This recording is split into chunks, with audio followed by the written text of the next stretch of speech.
Hi friends, అందరికీ నమస్కారం. Welcome to my channel. Friends, పెన్షనర్లందరికీ ఇప్పుడే అందిన వార్త. దీనికి సంబంధించిన కంప్లీట్ డీటెయిల్స్ అయితే వీడియోలో చెప్పడం జరిగింది. వీడియోని ఎక్కడ స్కిప్ చేయకుండా కంప్లీట్గా చూడండి. అప్పుడే మీకు కంప్లీట్ ఇన్ఫర్మేషన్ అనేది తెలుస్తుంది.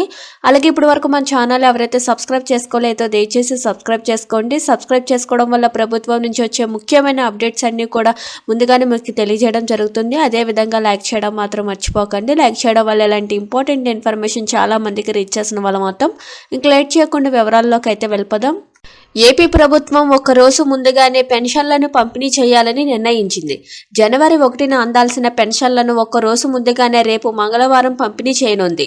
తాజాగా వచ్చిన అభ్యర్థనల మేరకు సీఎం చంద్రబాబు ఈ నిర్ణయం తీసుకున్నారు. ప్రతి నెల పెన్షన్ల పంపిణీ కార్యక్రమంలో చంద్రబాబు పాల్గొంటున్నారు. ఈసారి పల్నాడు జిల్లా నరసరావుపేట నియోజకవర్గంలోని యలమంద గ్రామంలోని చంద్రబాబు పాల్గొనేలా షెడ్యూల్ ఫిక్స్ అయింది.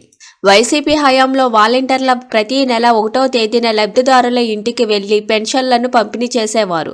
ఇప్పుడు కూటమి పాలనలో వాలంటీర్లకు పక్కన పెట్టి వార్డు గ్రామ సచివాలయ సిబ్బందితోనే లబ్ధిదారుల ఇళ్లకు పెన్షన్లను పంపిణీ చేస్తున్నారు.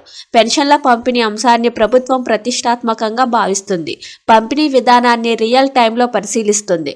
ప్రతి నెల 1వ తేదీనే దాదాపుగా పంపిణీ పూర్తి చేయాలని ప్రభుత్వం నిర్దేశించింది. అయితే 1వ తేదీన సెలవు, ప్రత్యేక సందర్భాలు ఉంటే ముందు రోజునే పంపిణీ చేసేలా ఇప్పటికే ప్రభుత్వం అన్ని జిల్లాల యంత్రాంగానికి మార్గదర్శకాలు జారీ చేసింది. దీంతో రాష్ట్ర వ్యాప్తంగా 64 లక్షలకు పైగా ఉన్న పెన్షన్ల లబ్ధిదారులకు డిసెంబర్ 31న మంగళవారం రోజున పెన్షన్లు అందనున్నాయి.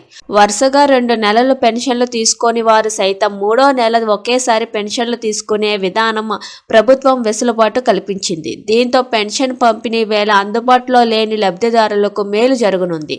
అయితే పెన్షన్ల లబ్ధిదారుల్లో అర్హత లేని వారు గుర్తించి ప్రక్రియ కొనసాగుతుంది. వారి విషయంలో పూర్తి నివేదిక అందిన తర్వాత నిర్ణయం తీసుకోనున్నారు. అదేవిధంగా కొత్త పెన్షన్ల మంజూరు కోసం పెద్ద సంఖ్యలో లబ్ధిదారులు నిరీక్షిస్తున్నారు. జనవరి 2వ జరిగే మంత్రివర్గ సమావేశంలో వీరి విషయంలో ప్రభుత్వం కీలక నిర్ణయం తీసుకునే అవకాశం ఉంది. ఇలాంటి లేటెస్ట్ న్యూస్ కోసం మన ఛానల్ని లైక్ చేయండి, షేర్ చేయండి, సబ్స్క్రైబ్ చేసుకోండి. Thank you for watching this video.